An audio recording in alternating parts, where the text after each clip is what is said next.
Hey there, Jen here. I did not think that was going to work that quickly. So let me go ahead and pull up a screen and share it with you guys. Give me a second. Hope everybody is doing well today. Greetings and salutations. I'm going to ramble just for a minute or two. It's kind of what I do. It gives people a chance to get here and arrive, get the notification if they want to.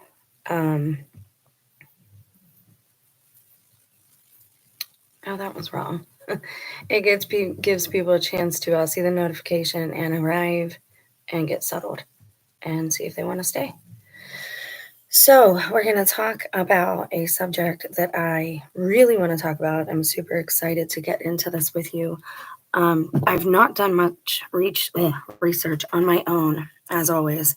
I apologize. I have an old wooden chair and it plays heck with my body here, so I'm constantly shifting and moving around. I was just thinking this morning, like if life, I was pondering over a couple of comments about homeless people and about how cold-hearted some of us seem to be, and about just how people, the stalking thing and how people try to say certain things to manipulate you or hurt you, or sometimes to even make you sick just by the power of your own imagination. You say something like, I'm an empath one time, and everybody assaults you with like all of this dark stuff, conversation constantly. Um, so you have to be careful what you say in this time and in this realm, especially. I think a lot of us are starting to recognize that and learn it. But I was thinking about how I watched a video of a homeless person, and I always tell you to be media literate and to observe people to understand their micro movements and macro movements of their face and facial expressions and their body language, and these like red flags that we look for in the media itself, not just in the people delivering the news, whatever you call that, but in the stories themselves as well. And I was watching a video, and this girl was doing an interview about being homeless. And she got to this point where she got really into it again. And she was like, yeah, I got to this point where I thought I was just I was about to beat this video game. Like I was on a video game and I was at the last level. And I thought this was something I had to do. And the guy that was interviewing her, like, kind of like gave you this look like, like, stop, like, cut right there. That's enough with that. And she kind of reeled it back in. Those are the moments I'm telling you to watch for, because it's not paranoia. It is this game. If this is a game, if this is a simulation, and I'm not saying that it is, I'm saying if life is like a video game, if we are here training our souls to be strong and firm, but also loving and tender at the same time, um, if that's what this is, then we have to understand that the quote unquote villains are here to push us and pull us to do our best, to challenge us. And if we are in a life of constant comfort where nothing is ever going wrong and nothing is ever challenging us, then we are never going to get to the next level of this video game. And I was thinking about how I've kind of been in the same spot for a while, which would indicate I'm at the same level. I've talked to all the people in this area, all the villagers in Skyrim, right? I've talked to them all. They don't tell me anything new. Some of them now that say the same things as each other. And it's to the point where I can tell when somebody's just the same NPC in a different skin. So what am I here for? Am I actually learning anything? Am I doing anything good by being here because I love my family? Maybe one day they'll need me. Maybe someday something will happen.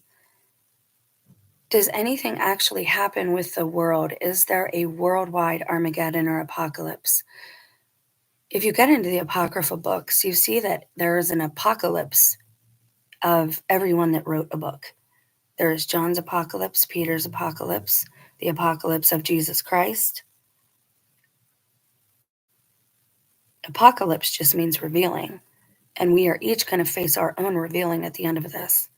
And if the gate is narrow and we have to do this on our own, it's very possible that all the things this place ridicules and all the things that, every time these narcissistic NPCs try to whip us back into shape, right? Try to whip us back into line. Get back in line, peasant. Maybe we shouldn't acquiesce. We're supposed to push past that point. So if somebody comes harassing the channel, for example, saying this is, you shouldn't be covering this topic, you're not allowed to look at this, or, you see a lot of trolls, you should ask yourself, well, maybe that's the direction I need to go. And you see all these people harassing the homeless and people for living that way. Maybe there's something hidden there that we don't see. Maybe there's something about that we're supposed to experience. Maybe it's not as bad as it looks and appears to be.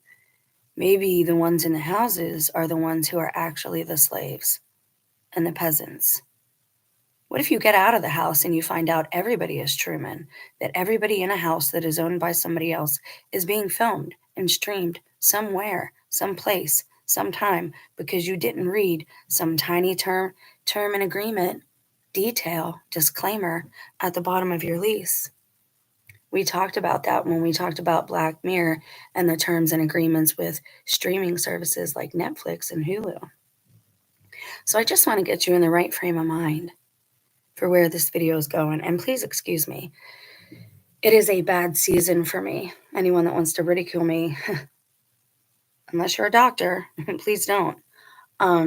This is every year I go through this at this time. My allergies are very bad, and I have 2 dogs, and they have really tiny hairs that, quite seriously, it's called dander, and it can get in your eyes and nose.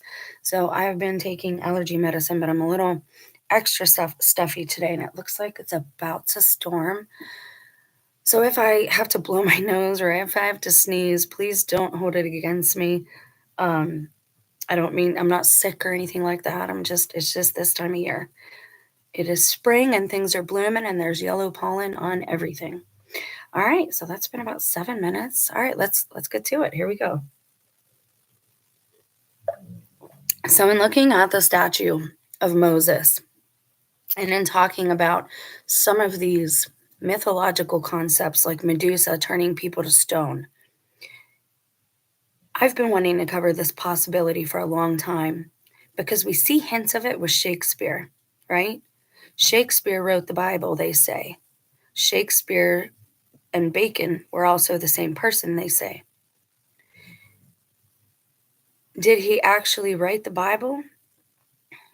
Now, if you remember back in CV, there's a video of it on this channel. It's the 3rd video, I think, on this channel. I did a short clip of the person who got the first cocktail at the beginning of 2019. And his name was Shakespeare. Again, they are running this. They really are. When they say that they're using the Bible as a playbook, they are. But these people don't know the Bible. And if you really, really know what you're reading and you know the prophecies and you're reading all the books, not just the one that they're promoting the most, because that's the easiest for them and they put certain things in there. If you're reading the whole and you're getting the fullness of everything, you see these little breadcrumbs all over the place that have been left for you. And you have to understand that the gate is narrow because this is your journey. Every one of us who is cognizant, every one of us who is consciously aware at this moment, sure, you might go in and out, but you know you're a sentient being, right? The gate is narrow because we have to go through our own hero's journey through the whole thing. God set certain things up quite seriously in the universe just for you. Just for you. Imagine that. So your whole life is full of Easter eggs, just like with a video game. And they are indeed just for you. That's why nobody else, when you find them, that's why nobody else has found them first. That's why no one else has recognized them. Because God is talking to you specifically. Because he knows how you learn and what you see, how you see. Okay? So let's look at this. We're going to break this down. First, we're going to look at Michelangelo's name. And I'm so excited about this video. All right, so Michelangelo. We got Michael, we got Angelo. We've got Angel in there. We've got Michael in there. Michelangelo. And low, we have high masses and we have low masses. And sometimes they say, lo and behold, low. You'll see someone when they're making an entrance in the Bible, you'll see this low terminology. Michelangelo, here he is. Here is Michael the angel. Kind of nifty, no? All right, so we're going to look at a brief overview of his biography because right now, again, this is just a dusting. We're just going to do kind of like a crop dusting, dip our toes into this theory.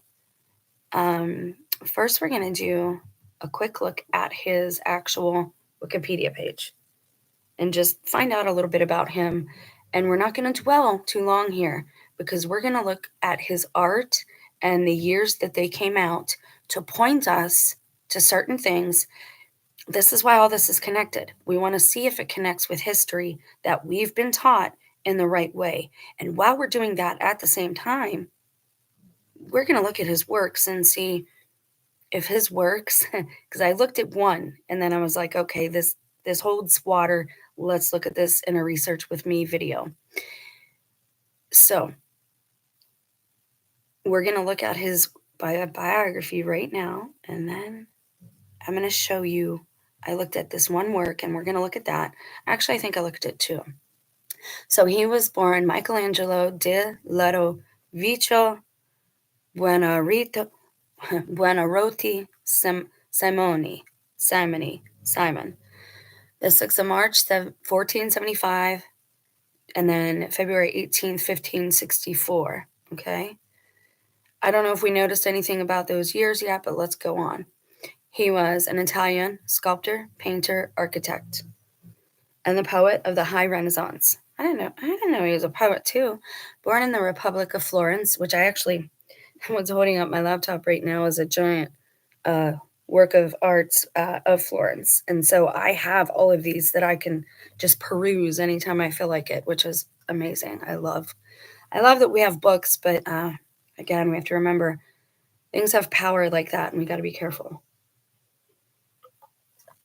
Born in the Republic of Florence, his work was inspired by models from classical antiquity and had a lasting influence on Western art. Michelangelo's creative abilities and mastery in a range of artistic arenas define him as an archetypal Renaissance man, along with his rival and elder contemporary Leonardo da Vinci. And I love them both. Given the sheer volume of surviving correspondences, sketches, and reminiscence, Michelangelo is one of the best documented artists of the 16th century. He was lauded by contemporary biographers as the most accomplished artist of his era. Michelangelo achieved fame early. Two of his best-known works, Pieta and David, were sculpted before the age of 30. Where do you see his first thing? The first thing he did, and I'm going to show that to you. I'm going to pull up another page. Just hopefully it'll keep working and nothing will freak out on us. And I'm going to bring up another page of his works so we can kind of... There we go. Everybody good over here still? Good. All right, so his first work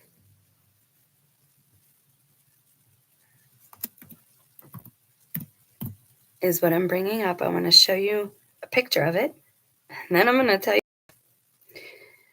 This is Michelangelo's first known sculpture. It is the head of a faun. Now what I'm going to do is I'm going to pull up on my phone to make sure that like everything is streaming still because it's about to storm and we know how things are for us smaller channels. So I like to make sure things are still copacetic. All right, cool. Cool beans. The head of a faun, also known as the mask of a faun, is a marble sculpture believed to have been made when he was 15 or 16. I wonder who has my comedy and tragedy masks now, if they're still around. and it is considered a copy of an antique piece with some added details by the young artist. That's how old I was when I won my award. This work is significant as it secured its patronage from Lorenzo de' Medici. All right, we're going to look at that in a minute, but check this out. What is a faun? Well, we know the faun, my friends, quite well.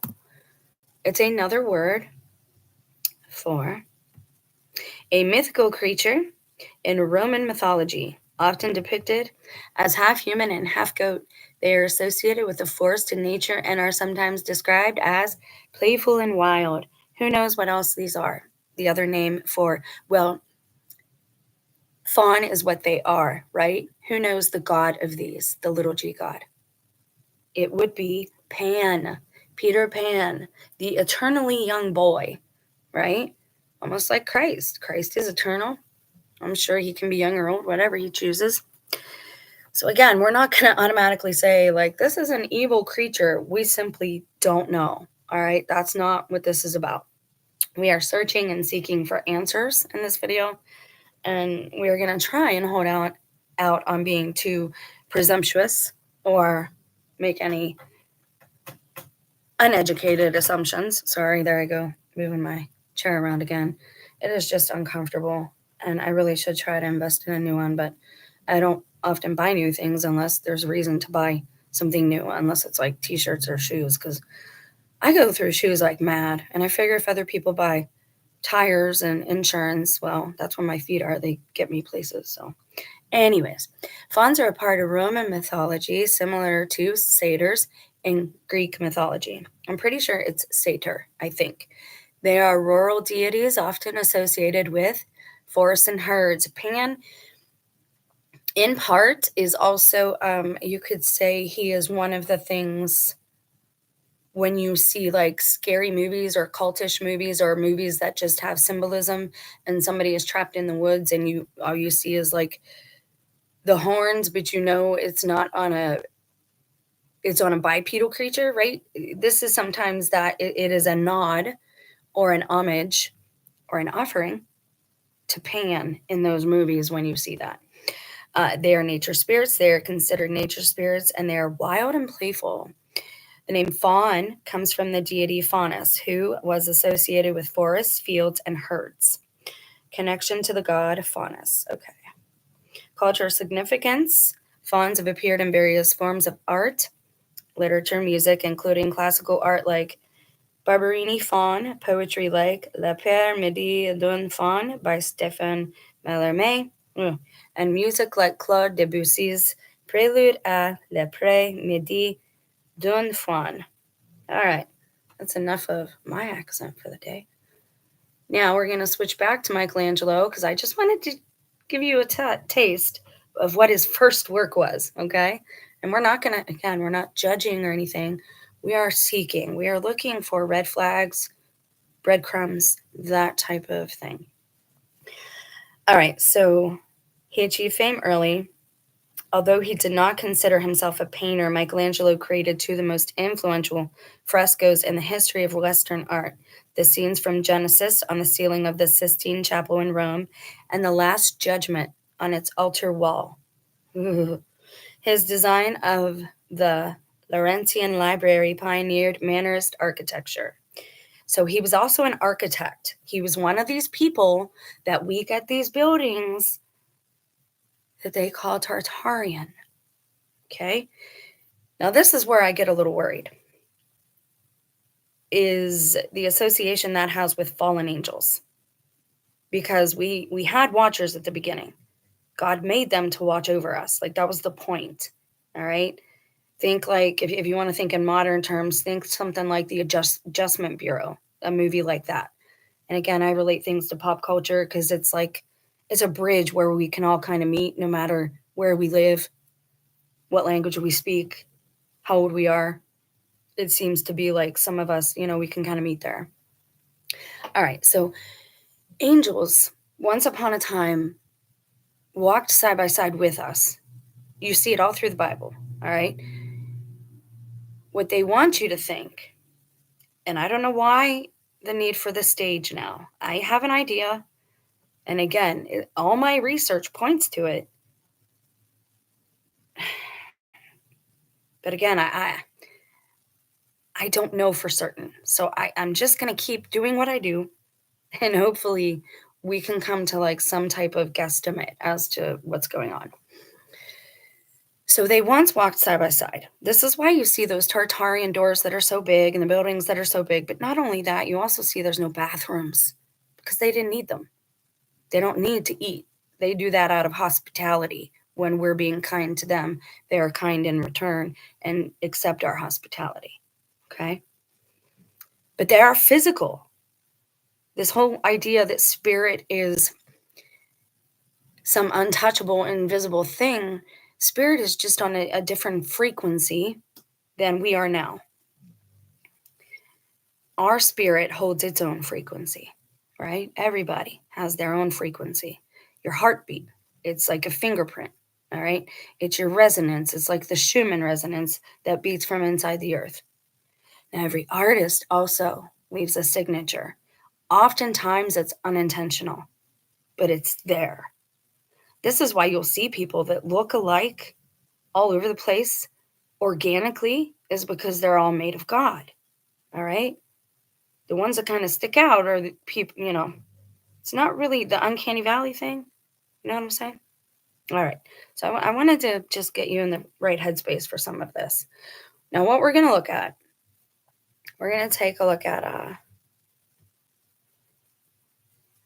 De Medici. He did a piece on him. Let me scroll back. And we're going to go up.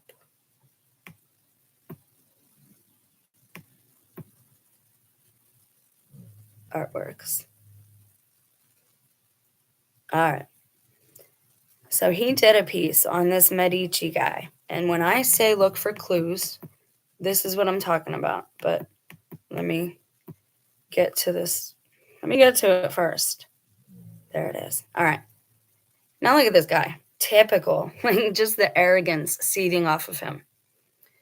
He couldn't be more bored to be rich and privileged. He could not be more bored to be where he's at. All right. So we're going to take a look at this because I think it gives us a red flag and it's kind of funny. All right. So I just want to see this.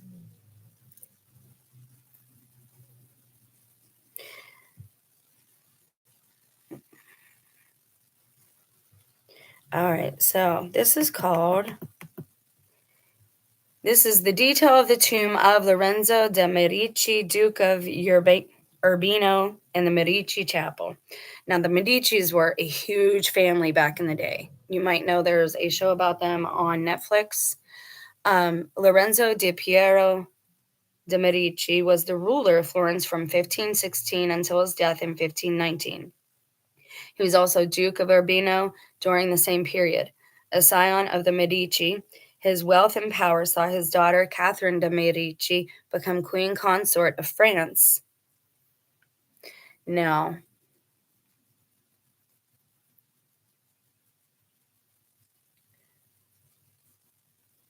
take me here. Thank you. Is that where I wanted? No. Show me the artwork. Hold, please. Can I pull him up? There we go. All right. So you're going to have to trust me because I'm going to read from my phone a little bit if I have to.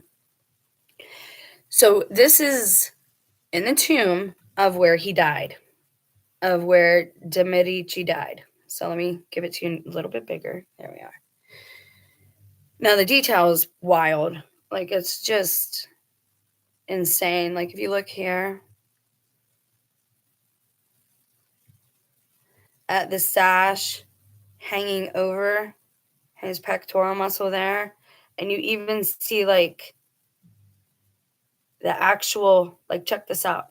You see the lines and the folds of the skin, and you see here how perfect. And you almost see here, and this is weird. This is weird. I don't know if you can see. You almost see here what looks like stretch marks a little bit. And yes, people who gain weight and lose weight get stretch marks. You don't have to be pregnant or whatever to get those. This almost looks like a scar. But if you go up, now they all have this blank thing in their face, right? Some people think it's uncanny. Some people say, well, why would he do that? Why would he leave out the eyes to that point? Well, I don't know if he left them out so much as he did not want to mar them. You see the little fold right there in the wrist? Now this line you see here, that's from cheesecloth, also known as wet linen, that you can drape over and help you to form sculptures. But you only see hints of it, and it's only on the top. That's usually underneath a ways. Here is his helmet. You see the detail even underneath? Who's going to be looking under there? Right? That's a good artist, or maybe something else. So let's keep looking. Let's keep browsing. Now this is in this guy's tomb. So we're going to look, and we're going to see when he died.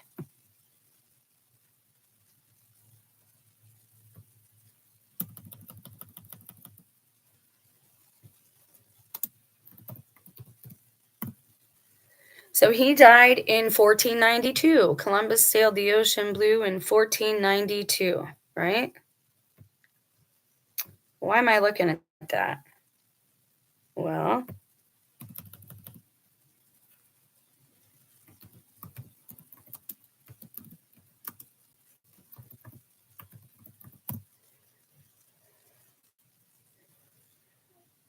the tomb of Lorenzo de' Medici, including the statue of the Duke, was created by Michelangelo between 1524 and 1531. The tomb was part of the Medici Chapel in the Basilica di San Lorenzo in Florence. Features a statue of Lorenzo in a contemplative pose along with dawn and dusk reclining at the base. The statue of Lorenzo depicts him in Roman armor with a helmet and a thoughtful pose. All right, now we're not going to look into this too long. We want to look at some of his other stuff. But we've looked at Michelangelo now, and now we're looking at Lorenzo de' Medici. It's interesting. Now, I don't want to say too much here because I want people to ask their own questions, right? And I want you to come to some of your own theories or questions or conclusions, right? Now, it's interesting. Let me pull that up and see if we can see this.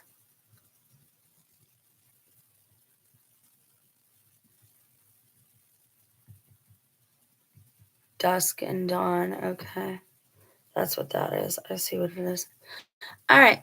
Sorry, I just wanted to look at that real quick before you got to be careful with art because sometimes it's, and this is YouTube. All right. So we're going to go back to his works and look at a couple more. We gave you a couple of years there. So let's look at some more of the stuff. Now, everything that Michelangelo has done has seemed to have revolved around biblical characters, right? We've got David, we've got the Sistine Chapel. Now, how do you suppose we're supposed to believe about the Sistine Chapel? Let me pull this up so you can see it. We're supposed to believe that somebody... Well, that's not exactly what I wanted to see now. Can I just make this bigger? Why can I not just look at that? Huh. That's the one I want to see. There we go. Let's do this. Pull it up. There we go.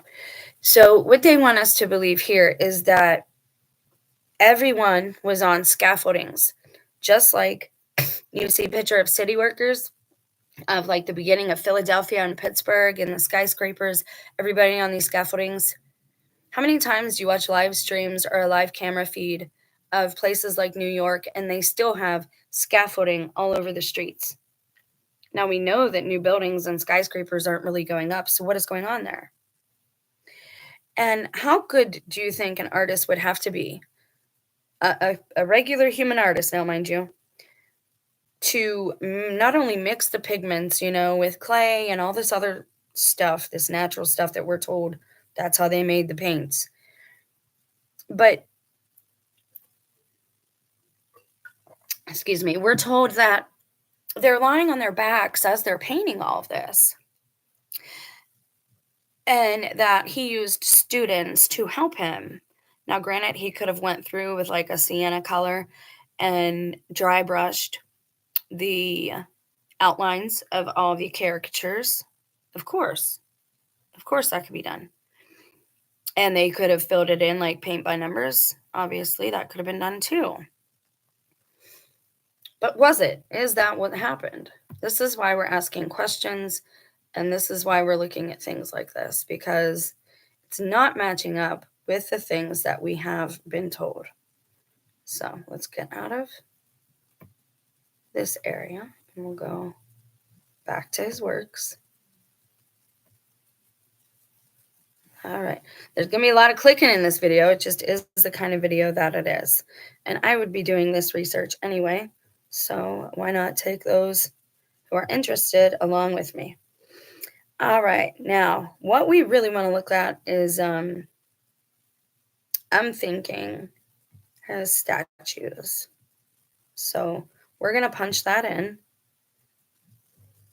because that's what I really want to show you and myself.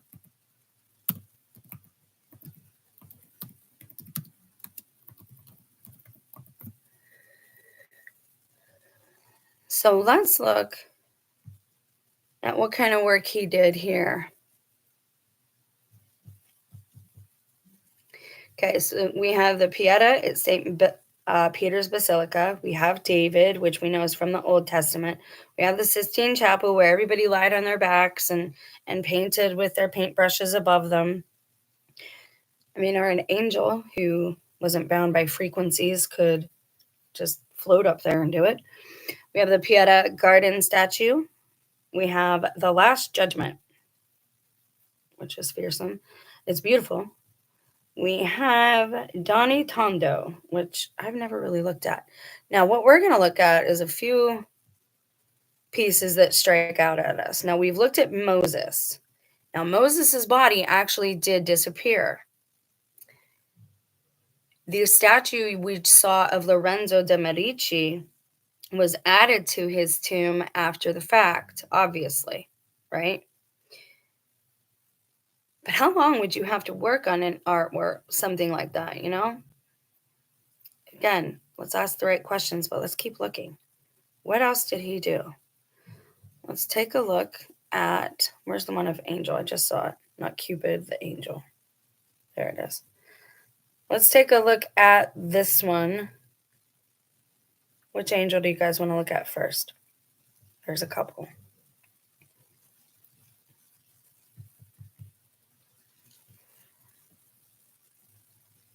Can I click on that? There we go. Let's learn about this one real quick. The statue of an angel, circa 1494 to 1495, was created by Michelangelo out of marble, allegedly. Its height is 51.5 centimeters. It is situated in the Basilica of San Domenico, Bologna. And again, you have this just pure alabaster. I'm going to click on it so you guys can get a better look. So again, we have the eyes looking rather vacant. And we have this real attention to detail up here in the wings. Most people get this wrong. I know when I try to draw wings, to me, it looks messy, right? Like it never looks like a real bird's wings or an angel's wings. It just doesn't look great to me. I either want to go for too over symmetrical or they end up here and there, and they just don't look like they could even take flight. So birds are not an easy subject, or wings aren't, rather. You see his sash. You see the details there. Okay. Notice see the little toe here? See the toe? How he's like up on his toe? See the toenail? I don't know, man. I don't know. But let's go to the next one. Let's look at a different one. And there's gonna be a lot of clicking on this video. I apologize, but I find this is a really effective way to learn about things, is to just go through them. Just like the Bible says, line by line, precept by precept. With this, we should do that with every topic. And if we do it together, all right, so he has another one he did. Let's look at Cupid. Sleeping Cupid. All right. Oh, this is a drawing. The Sleeping Cupid is a now lost sculpture. Okay, well there's a that's what we call a breadcrumb or a red flag. So we're going to investigate into that a little bit deeper and just read a little of this. The Sleeping Cupid is a now lost sculpture created by Renaissance artist Michelangelo, whichever you prefer, which he artificially aged to make it look like an antique on the advice of Lorenzo di Pierfrancesco. Okay, in order to sell for a higher price. It was this sculpture which first brought him to the attention of patrons in Rome. He began working on his Sleeping Cupid in 1495 in Florence. Michelangelo never said why he carved a sculpture of a Cupid, but it is known that he studied a sculpture in the Medici gardens that contained a sleeping Cupid. Ascanio Condivi, the Italian painter, described Michelangelo's work as a god of love, aged 6 or 7 years old and asleep. It is now lost. Let's look a little deeper and see if we can find out why it's lost. Now, this came right after the sculpture we just looked at in his timeline, okay? Again, we're paying a little attention to all these things, to the years, to the times, to his location, but also to his subjects especially. Description. Michelangelo created the sculpture and then passed it on to a dealer, Baudistere del Milanese. Eventually, the Sleeping Cupid was bought by Cardinal Riario of San Giorgio. Controversy arose when he discovered the statue was falsely aged and demanded his money back. However, Michelangelo was permitted to keep his share of the money. When Michelangelo offered to take the sculpture back from Baudistere, I don't know, when he learned how much money he made of selling it, Baudistere refused, saying he would rather break it into 100 pieces. He had bought the child and it was his property. The Sleeping Cupid was a significant work in establishing the reputation of the young Michelangelo, who was 21 at the time. The sculpture was later donated by Cesare Borgia to Isabella d'Este and was probably collected by Charles I of England when all the Gonzaga collections were bought and taken to London. It was previously impossible to attempt to identify Michelangelo's Cupid until Paul Norton's proposal that Michelangelo's work may be in the album of busts and statues in Whitehall. This led to one of the Cupids on the album to be thought to be Michelangelo's lost Cupid, as the description matches quite well, but is still unknown.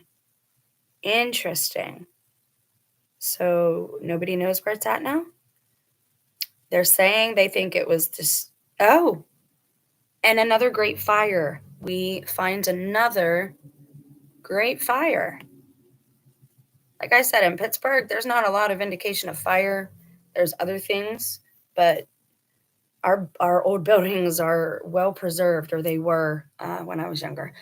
In 1698, the Sleeping Cupid was most likely destroyed in the Great Fire in the Palace of Whitehall, London, along with many other fine works of art. It is unknown what happened to this sculpture. So, 1698, a Great Fire. Or were they taken somewhere else? What was going on in that year?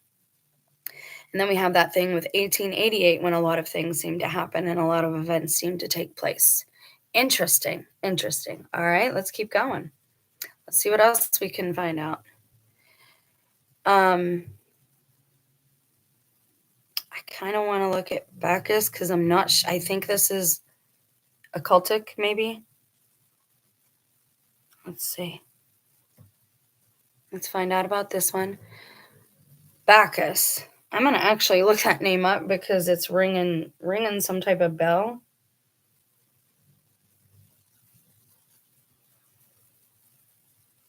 I'm going to look up the etymology with my phone because I don't want to pull up another page and have everything interrupted. It says the name Bacchus, meaning to shout in Greek, was the Roman name for Dionysus. There he is again, guys. The Olympics all over America. Dionysus. Everybody wants to feed themselves until they're vomiting, and he is also the little g god of insanity. So if you are overindulging in food, wine, revelry, chances are you will probably end up having a bout with insanity, because that is where that leads. And I'm speaking to someone very particular there. The word originates from the Greek bakos, which some linguists suggest might be related to the Latin word for berry or beca, or possibly borrowed from an Asian language. According to Kiwara, Bacchus was originally an epithet of Dionysus, meaning frenzied, and the names are often used interchangeably. Interesting. Let's pull that up because we're going to have to. Names mean a lot, right? So every time we're looking at anything, whether they be landmarks, whether they be, geographical, and I was looking up yesterday that I'm going to show you guys at the end of this because I thought it was pretty interesting. Okay, so the etymology online tool says Greek god of wine and revelry, a later name of Dionysus, from Latin Bacchus, from Greek bakos, which is perhaps related to Latin bacca for berry, fruit of a tree or shrub, or from an Asian language. He was perhaps originally a Thracian fertility god. Interesting. And this is where you get to bay at the moon, right? That's where that word comes from when used as meaning like to yell or scream or shout. 1496 to 1497. So let me ask you this. How long do you think it takes to create one of these works of art? Because we've seen like 3 right now that are back to back, and it takes years, allegedly. So is he not sleeping? He's not eating. All he's doing is creating statues. Or is he doing something else? So here we have, and there he's got his fawn, right? Is that a satyr we were just looking at? I can't tell. There he is. All right, 1 of 3. There's the concept drawing for it. Yeah, that's Pan. So every artist, before they do an actual statue, they will do concept drawing for it first, or a painting. It's rough drafts. Writers call them rough drafts. What is up with his hair? What is that? Why is the back of his head like that? Oh, I see. It's a crown of. Gotcha. All right. Let's see. What else do we need to know? Now get out of here. What else do we need to know? It is a marble sculpture by Michelangelo. It is somewhat over life size, meaning it's a giant, guys, and represents Bacchus, the Roman god of wine, in a reeling pose suggestive of drunkenness, commissioned by Raphael Riario. Ding, ding, ding. There is another red flag. We have the name of Raphael, which is also another angel. Now they're saying here he's a high-ranking cardinal, someone in the church, high-ranking. There are 7 angels over 7 churches. Interesting. When I say watch for red flags, that's what I'm talking about. Or breadcrumbs, that's what I'm talking about. We have to seek and study to show ourselves approved. And some of these things are Easter eggs, just like in a video game. They are meant to tip us off, those of us who are paying attention. So a high-ranking cardinal commissioned this. Now, what does this mean? Well, let's ask ourselves that real quick. Why is a cardinal wanting a sculpture of a Greek god? Well, for one, before everybody converted, before everybody was converted, however you would say that, they had cardinals too. Again, it's called the Roman Catholic Church because they merged, and they're the ones who had like cardinals and these types of things. I didn't know that till recently, but I want to check that just to be sure. What year did Rome become Christian? It says 313 AD. So again, I just wanted to be clear about that. So why is a cardinal commissioning a statue of a Greek little g god? Did he commission it? Did they bind him? Did they bind up all the old gods? Did they bound them? Bacchus is depicted with rolling eyes, his staggering body almost teetering off the rock outcrop on which he stands. Now let me give you a little, let's play what if. I'm going to give you a little scenario here. What if this is true? Let's look at the concept art. Can we look at that again? I'm going to give you a what if scenario, okay? So what if, there, if you want to look at that. What if, I don't know, let's say some angel had permission to bring about the end of some bad guys, right? Or some angel got permission to do something with some certain bad guys. How would you get them? If they were little g gods, right? And you knew that they were not regular human beings, how would you go about trying to deceive them if you were an angel so that you could bind them, so that you can ensnare them and trap them, right? I'm not saying any of this has to go down this way. I'm just giving you a what if scenario.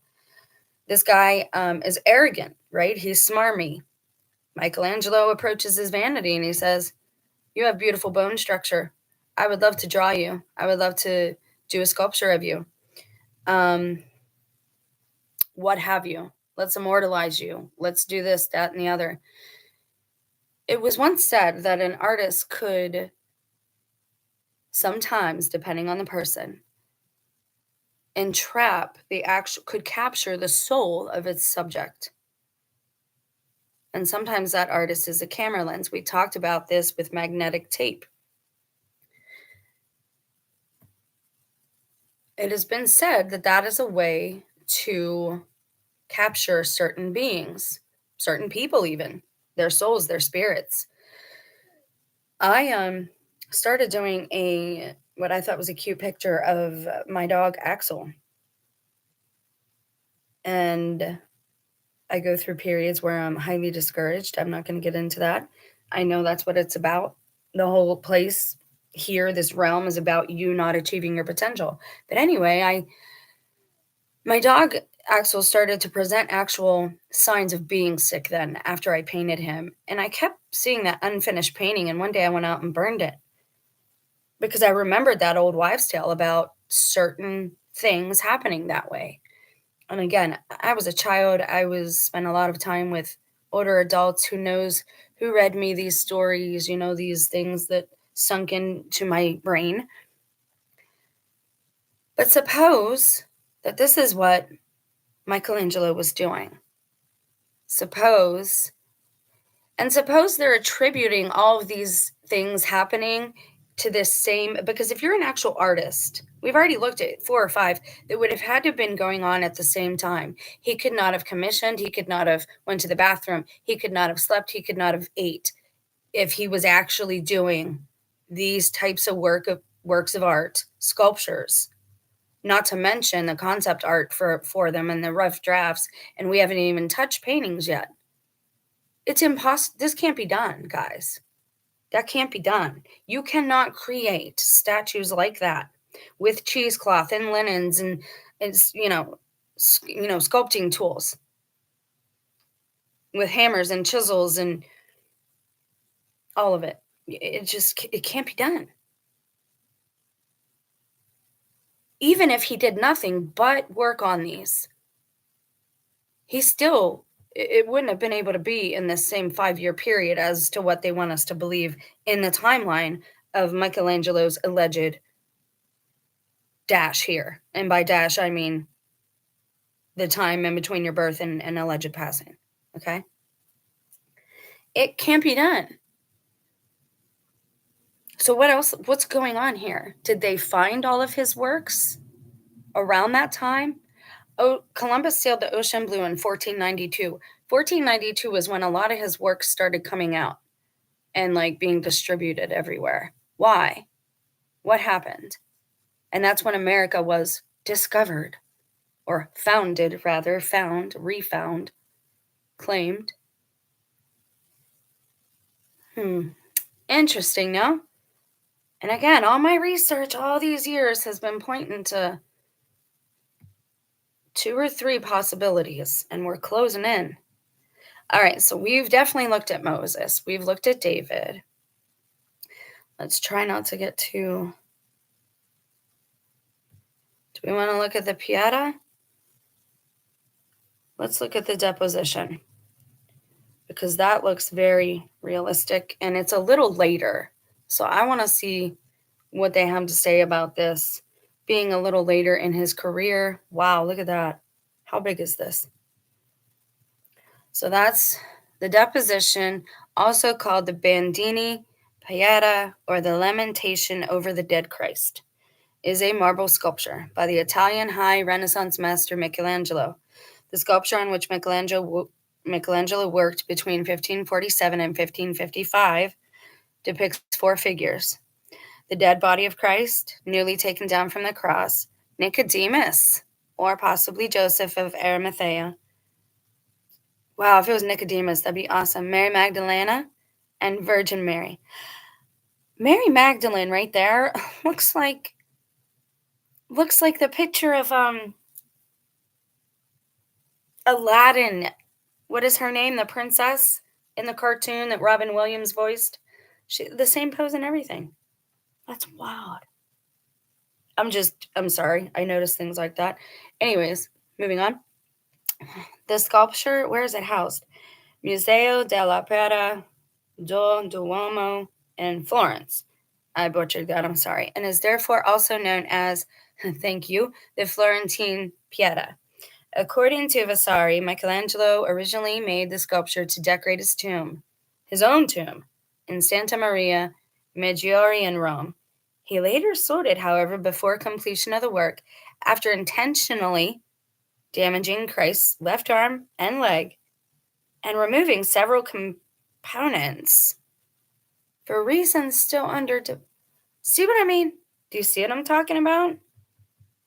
What? All right, let's look a little deeper.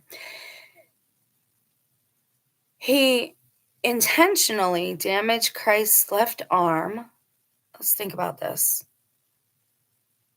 His left shoulder is the one that was hurt. And leg. And removing several components. Okay, we're going to have to take a closer look at the actual piece, but some experts believe it was because the marble was flawed and the sculpture could not be completed without the addition of a piece of marble from another block or piecing. I can't see him doing something like that. I honestly can't, unless somebody else that owned it after that. Vasari noted that Michelangelo began to work on the sculpture around the age of 72. Without commission, Michelangelo worked tirelessly into the night with just a single candle to illuminate his work. Vasari wrote that he began to work on this sculpture to amuse his mind and keep his body healthy. After 8 years of working on it, Michelangelo would go on and attempt to destroy the work in a fit of frustration. This marked the end of Michelangelo's work on the sculptural group, which found itself in the hands of Francesco Bandini, who hired an apprentice sculptor by the name of Tiberio Calzaggi. That guy. Tiberiosi, to restore the work to its current composition. The left leg of Christ is missing. Since its inception, the sculpture has been plagued by ambiguities and never-ending interpretations, with no straightforward answers available. Man, why don't he got a leg? How do you don't remove a leg from it? Like, that's, look at it. Do you see it? How would you even go about removing that? It was never there. There's no way it was there. Look, his arm is there. This is Mother Mary's arm. This is Christ's left arm, which is broken apparently, yeah. Where was the other leg? Is that a marking? Was it? I mean, and we know that these aren't. You see how this one, it's kind of missing detail that his other sculptures had? Like, his other sculptures, even under the hood where nobody was going to look ever. But this, from far away, you can see their faces kind of meld together. And I mean, he's 72 allegedly, so let's take it at face value, not go too woo-woo yet. That is suspicious, though. I don't know if I like this. Okay, so this was preceded by Brutus. That's what we want to look at next, too. I want to see him. The composition and its creation. The composition of this work has caused controversy and debate since its creation. Art historians have argued back and forth about what scene or scenes are being presented, as well as the true identity of the hooded figure encapsulating the scene. Though it is regarded as a pieta out of tradition, there is substantial evidence that suggests this work could either be a deposition, a pieta, an entombment, or perhaps a scene that depicts all three. The only way to truly know which scenes are being depicted lies within the identity of the hooded figure. What if it's... When did he die? Hold, please. I'm going to look at my phone real quick because I don't want to toggle where you guys are watching. When did he die? Allegedly. 1564. And so he did this when he was 72. What year was this?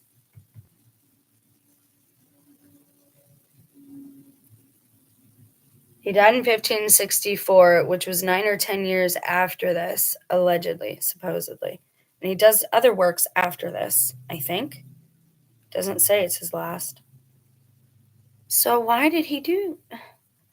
Let's read more. Let's this one we got to dig a little deeper, because an artist like that, to be quite frank with you, and maybe it's hubris, and again, we're attributing human emotions to a being that might not be human. And it's in his name. Ha, funny. These guys they got jokes, man. People don't seem to understand that. God has a sense of humor. The angels got jokes. They just don't understand our ways, and we don't understand their ways, and, it's a whole thing. All right, let's see what they have to say here, because I don't know better than anybody. We're just looking. We're searching and seeking. The identities of the other three figures in this work are relatively clear. The body of Christ, just after his crucifixion, in the middle, being assisted by a distraught Virgin Mary to his left and a cold and distant Mary Magdalene to his right. Now, come on. Does everybody got a dog, Miriam? I am so justice for Mary Magdalene. She was not like that. She loved Christ, quite obviously. All three of the known figures are in some way helped by the hooded figure in supporting Christ's body. The hooded figure can be one of two people or even both. Historians argue that the figure can either be Joseph of Arimathea or Nicodemus, the latter which is most generally accepted. Conventionally speaking, Joseph of Arimathea is usually shown with a beard and broods over Christ's head, just like the figure in this here. On the other hand, this figure could be Nicodemus, who is typically shown with some type of head covering, which would be the hood in this case. Both Joseph and Nicodemus had significant roles in Christ's final days and the subsequent actions after his death. Joseph gave up his tomb for Christ to use, and he helped...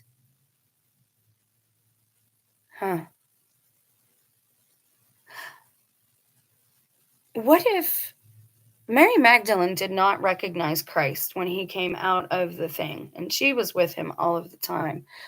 Obviously, things change when your body is transmutated, but when they say offered his tomb, remember how I said one day your body can be either a temple or a tomb? What if he offered him his body and they literally, what if it is the example of that Egyptian type of reincarnation? What if that's what they're describing in part? And I'm not saying I'm denying the resurrection or anything like that. Obviously, he rose. But what did he look like when he rose? Was the same body transmutated? We're told it was.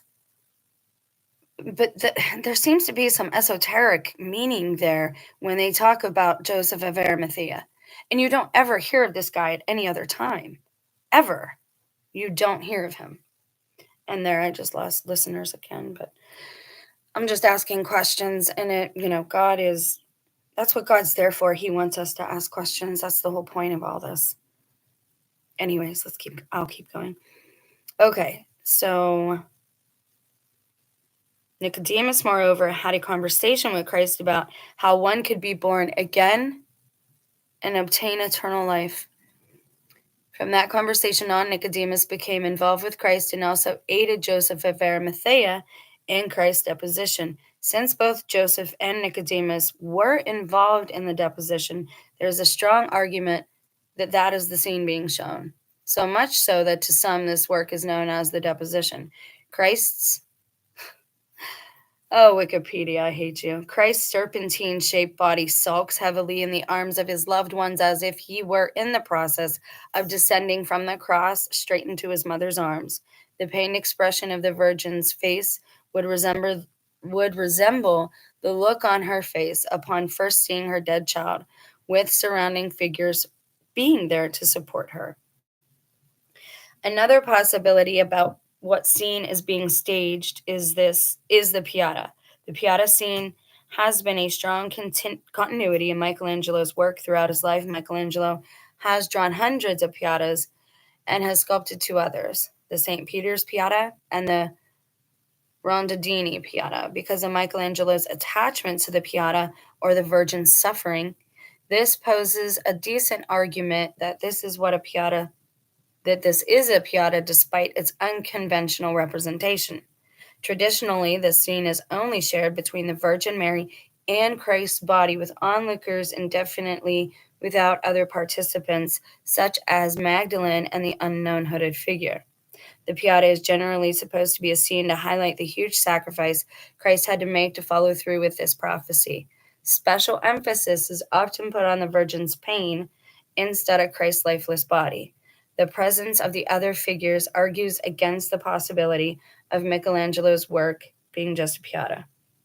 A third possibility about the scene being depicted here is an entombment. Entombment scenes have habitually involved Mary Magdalene and Joseph of Arimathea, as well as a few other people. It is not known whether or not the Virgin was present during Christ's entombment, because only one of the apostles recorded her presence, so she's rarely depicted. I know, this hiding the woman thing.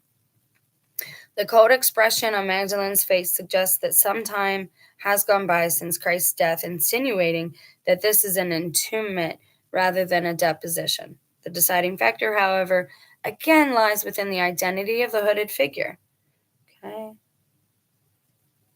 The fourth possibility is that it's a combination of all three. I actually agree with that, because the hooded figure is a symbolic representation of both Thomas and Joseph of Arimathea. Let's look at that just for a second.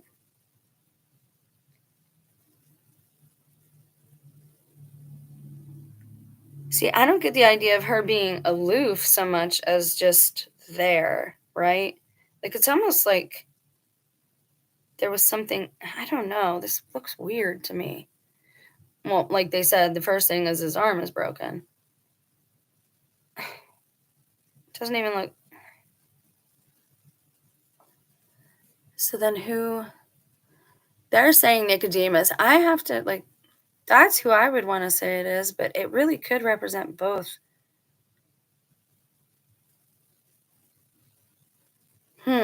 This is fascinating. This is an interesting topic to me. I'm sorry. I don't mean to get like start wool gathering in the middle of a video.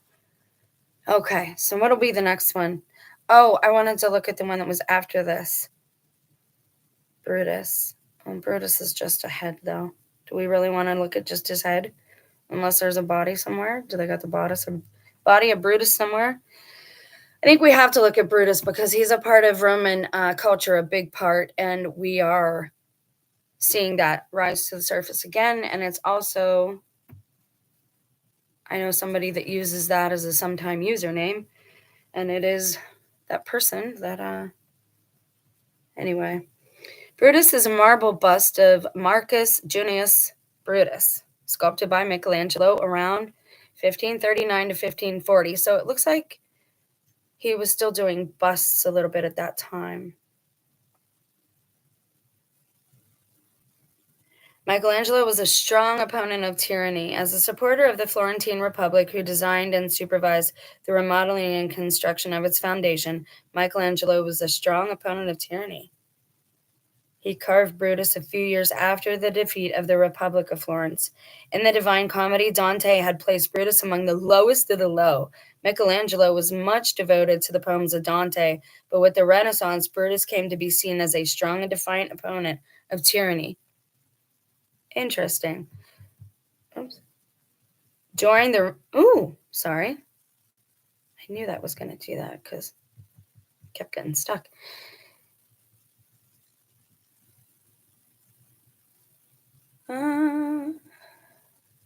Up a little bit more. There we go. No? Is that still not? Gosh, this one's long. Sorry. The Divine Comedy Dante had placed Brutus among the lowest of the low. Michelangelo was devoted to the poems of Dante, but with the Renaissance, Brutus came to be seen as a strong and defiant opponent of tyranny. During the Renaissance, with the Roman Empire seen as the beginning of the decadence of Rome, a veritable cult of Brutus developed. Michelangelo's biographer Charles de Tonnay writes, during the years following the capitulation of Florence, Michelangelo remained in contact with some of the former leaders of the Republic, men who championed the liberty of the city-state and opposed Medicean tyranny. De Tonnay believes that one of these men, namely Donato Giannotti, inspired the bust of Brutus. The bust is important for understanding Michelangelo, his last name, political views. Michelangelo's conception of Brutus is clearly expressed in this bust. It represents heroic scorn for those who would destroy liberty. Contemporaries may have connected the sculpture with the assassination of Alessandro de' Medici, Duke of Florence, by Lorenzino de' Medici in 1537. Johann Wout, another Michelangelo scholar, also sees Brutus as glorification of liberty from tyranny. Wow, if he is an angel, he sometimes sounds like a fallen one, but again, they get into human things and they do things that can't overthrow our free will, but the Adjustment Bureau, if you've never seen it, you should see it, because I think that's how angels operate.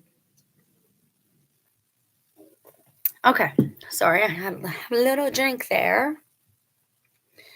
So there's not a lot to see there, but he looks a lot like Paul Revere. All right, let's see who else we've got. We've got Angel, we've got Cupid, which we looked at those. David of Michelangelo, Risen Christ. The Crucifixion of St. Peter. I would have liked to seen him do...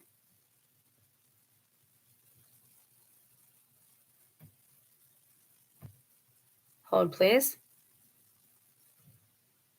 So are these all of his...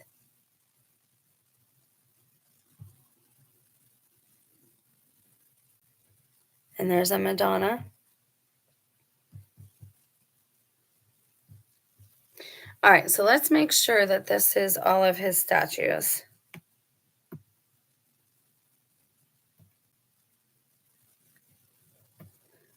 Let's just do a real quick thing there and make sure. Oh, wow. Now, these are his structures. An Italian sculptor and painter. Michelangelo, you know who, was a sculptor, painter, architect, and poet. So this is some of his work, apparently. Some of his physical work, as in architecture.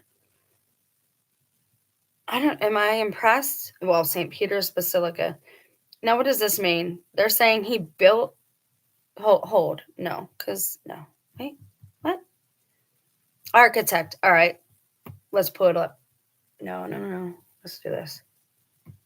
Let's do this first. What 5 structures did Michelangelo create? The Tribune for the Relics Basilica of San Lorenzo, that's in Florence. Piazza del Campidoglio complex on Capitol Hill, Rome. Palazzo Farnese in Rome. Plans for St. Peter's Basilica, especially for the dome.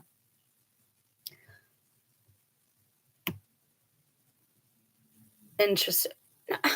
Now, I asked you to show me his architecture. There we go. This is what he done. This is what he did.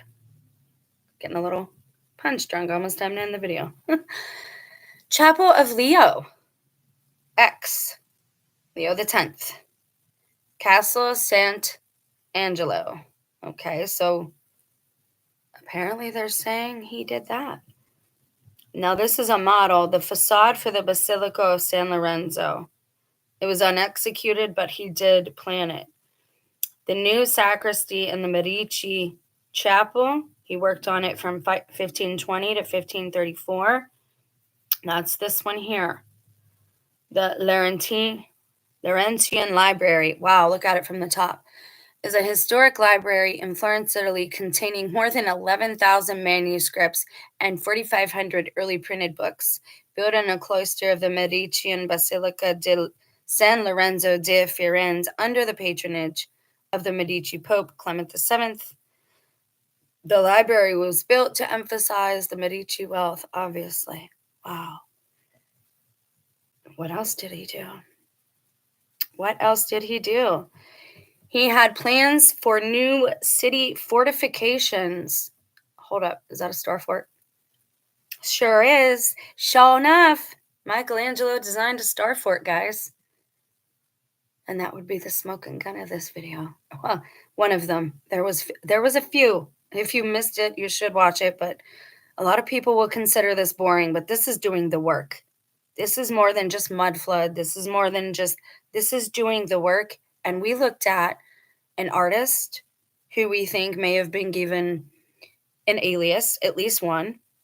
And he is responsible for some of the greatest, not just artwork, but sculptures, which there are questions about how those were created.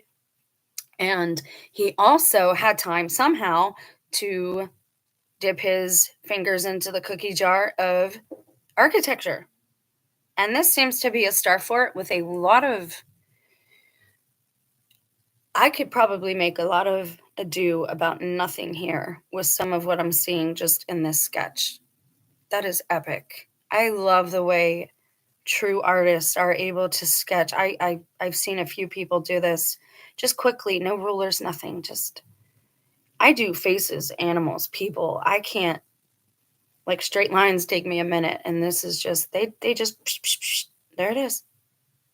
And some of them, they waste their talents. That is amazing to me.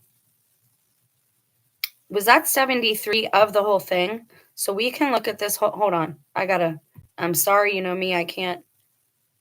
That's the doors. I just used this as a cover picture the other day. Man, I do love Michelangelo.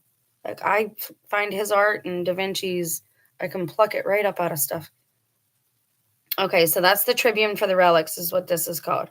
The Basilica di San Lorenzo is one of the largest churches of Florence, Italy, situated at the center of the main market district of the city, and it is the burial place of all the principal members of the Medici family, from Cosimo il Vecchio to Cosimo III. It is one of several churches. How can you see this old stuff that is still standing and say that it was all covered? Not every, like, we have not had worldwide cataclysms. Not worldwide. Yes, we have fires, obviously, lots and lots of fires. We have had floods, obviously. I'm not debating that. But for some of this stuff to still be standing, it was done by some epic people in an epic way to withstand the test of time. So this is Capitol Hill. He did this too? No way. Capitol Hill, between the Forum and the Campus Martius, is one of the 7 hills of Rome. 7 days, 7 hills, 7 seals, 7 sacraments, 7 deadly sins, 7 virtues, and there it is again. They really don't want to be that church, but I don't know if it's church. I think it's Rome. I think Rome is the cup that all the nations drink from and get drunk of. I think it's Rome itself. I don't think it's the church, although the church should not be tied in with Rome the way it is. They say they converted, but I don't know. Palazzo Farnese, that's why politics aren't my thing, man. Palazzo Farnese, or Farnese Palace, is one of the most important high Renaissance palaces in Rome. Owned by the Italian Republic, it was given to the French government in 1936 for a period. Wait, 1936. So that would be 2036. 2030. This is another smoking gun. I got to write that down. Hold on. This is French too, and we're seeing everything French like hit the news and the Olympics and just all this stuff.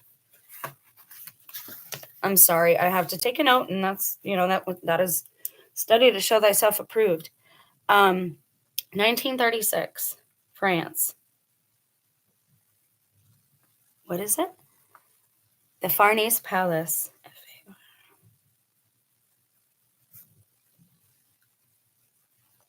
2036.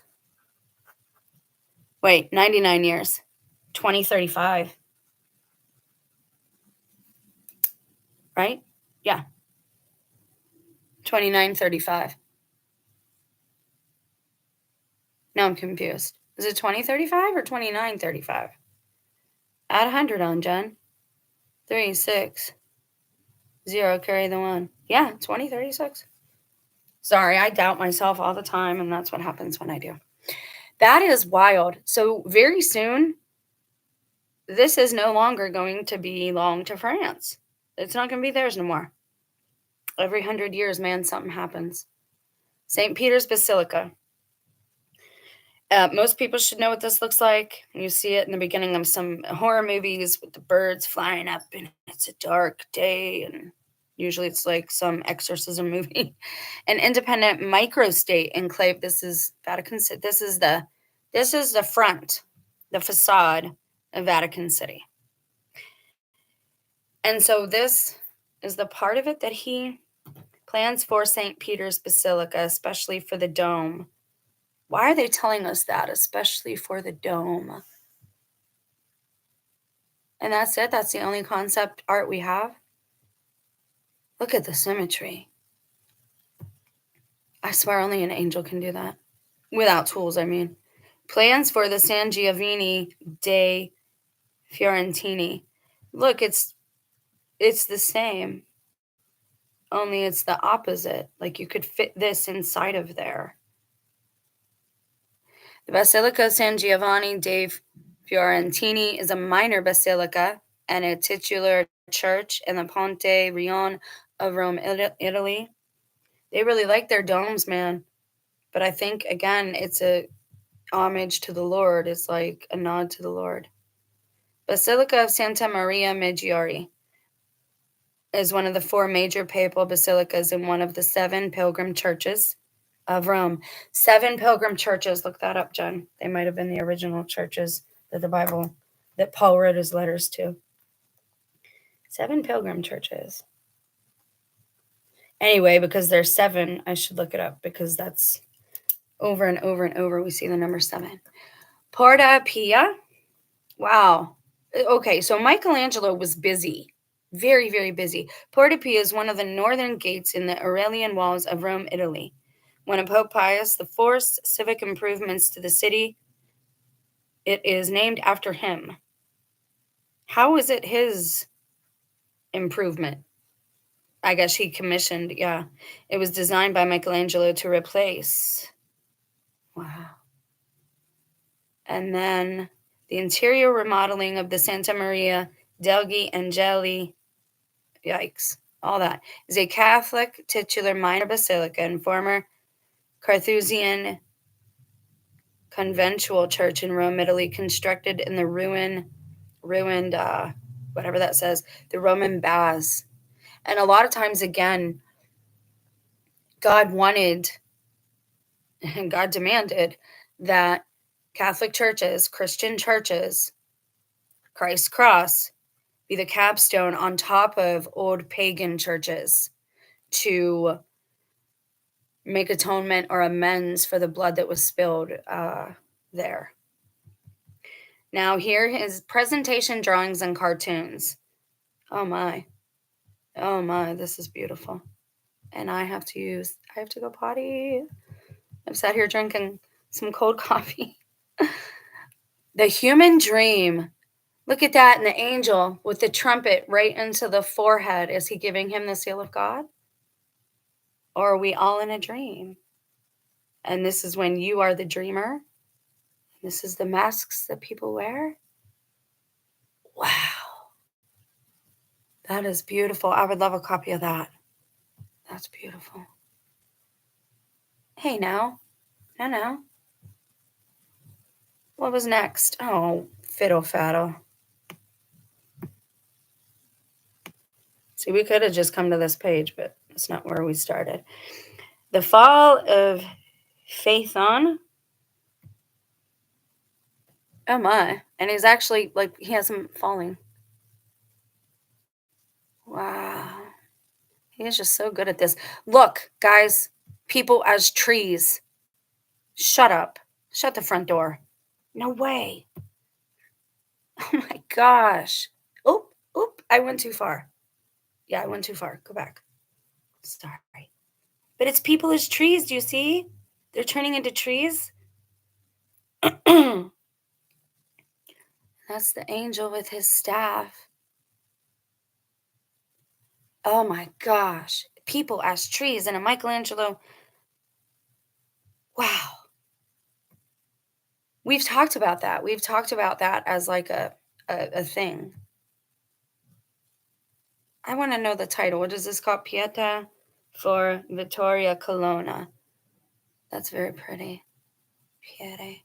Okay, it's in like a circle. That's beautiful. Made for a presentation to Vittoria Colonna. And look, he has the angels in the back. And then this, the skull at the bottom. Michelangelo Epiphany? Does that mean epiphany?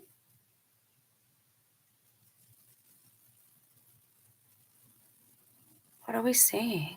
I don't know what we're looking at there. It's very faded. What is this one? Madonna del Silenzio.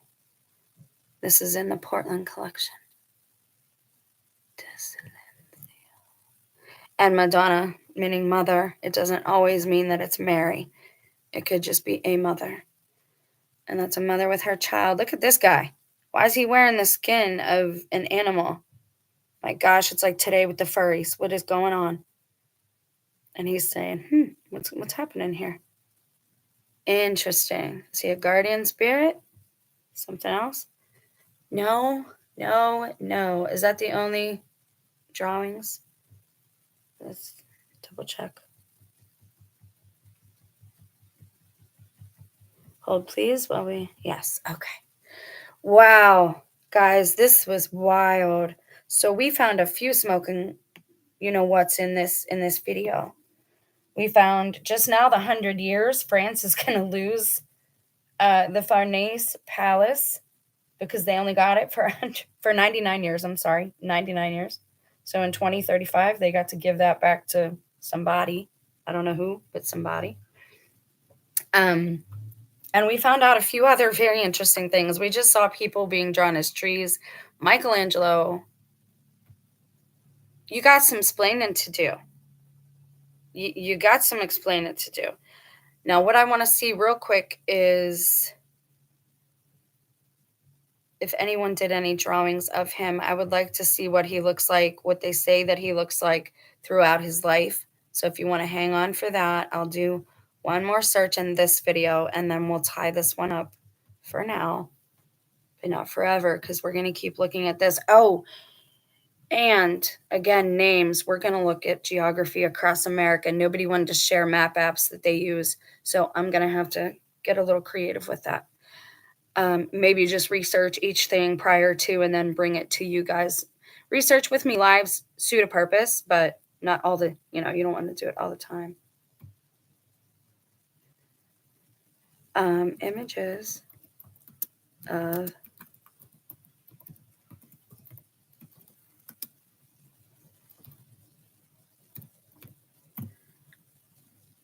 I want to see what he looks like, him, throughout his life. Is that all we got? Is him as an old dude? And they all look the same. Him and Edgar Allan Poe, like some of these old men, well, men from older generations, they look the same, which is weird.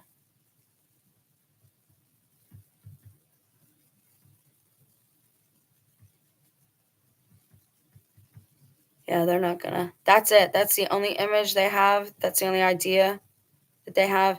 And his eyes look strange. I'm not sure what's going on with him in that painting, but his eyes look weird. Hold on. I don't know what it is. Something, I don't know. The light's hitting them it just looks special. I don't know what to call it. But I want to look at one more thing.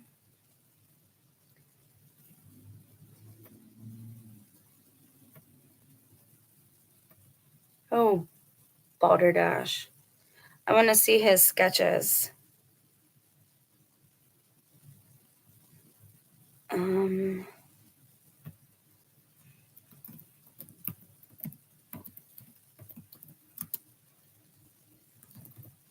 Actually, I want to see this. We can look at more of his artwork at some other time. I want to see where he's buried. I know that sounds weird, but I want to see it. Where are you supposedly at here, guy? Where do they say you're at? Monumento a Dante Alighieri.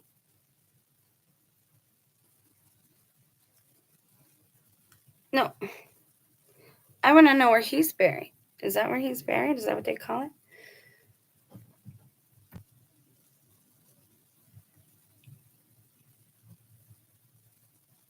Who hired Michael? No, I want to know where he's built. Or he's buried. Restaurant Michelangelo's tomb. Okay. So it is at Santa Croce. Why? Why there? Why did you choose there?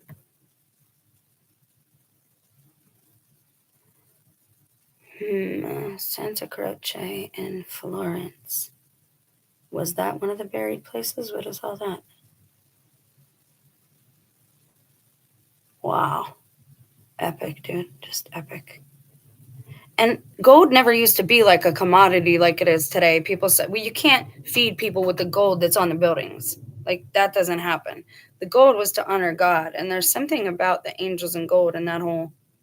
And again, we'll look into that at another time with the Ormus, which I've done videos on in the past.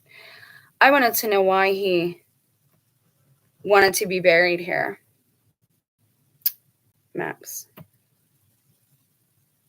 All right. I think we're going to tie this one up. And I think, again, it points to a lot of deception regarding history, but maybe necessary deception. Again, it's God's job to conceal a thing. It is our job to seek it out.